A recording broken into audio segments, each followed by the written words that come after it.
Railway যারা topmost আধিকারিক বাংলার, তারা আমাদের নাম্বার সেভ করছেন, যেটা প্রতি 15 দিন অন্তর রেল মন্ত্রী নিজে মনিটর করবেন এবং ফাইল খুলে খুলে বলে দিচ্ছেন যে আপনারা কে কী অভিযোগ, কে কী দাবি জানিয়েছেন। Really hats off to central and Suvendu Adhikari. তৃণমূলের দুজন বিধায়ক, আমরা যখন দেখেছি দুজন বিধায়ক উপস্থিত থাকলেন এবং তারাও বললেন যে আমরা নিজেদের পরিস্থিতি আলোচনা করছি, দীর্ঘদিন ধরে আটকে ছিল সেগুলো আলোচনা করতে এসেছি। এইটা কি নতুন? এটাই তো হওয়া উচিত। সারা ভারতবর্ষেই এটা হতো, শুধু পশ্চিমবঙ্গ এটার বাইরে ছিল। এটাই হওয়া উচিত।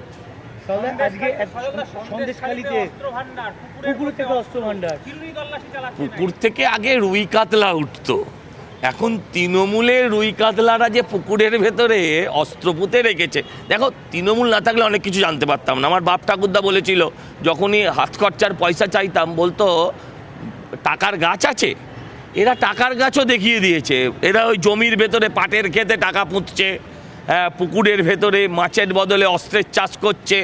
Hats off Mamata Banerjee. এই যে প্রজেক্টগুলো, যেগুলো প্রজেক্ট কোথাও কি দীর্ঘদিন জমি জটিলতার কারণে আটকে ছিল, বিশেষ করে মেট্রো দীর্ঘদিন ধরে আটকে রেখেছে।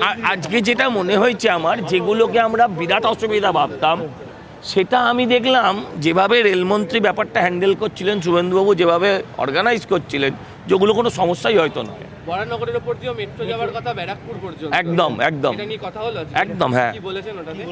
Direct Baranagar to Noapara to Barrackpore metro শীঘ্রই সম্প্রসারণের কাজ চালু হবে।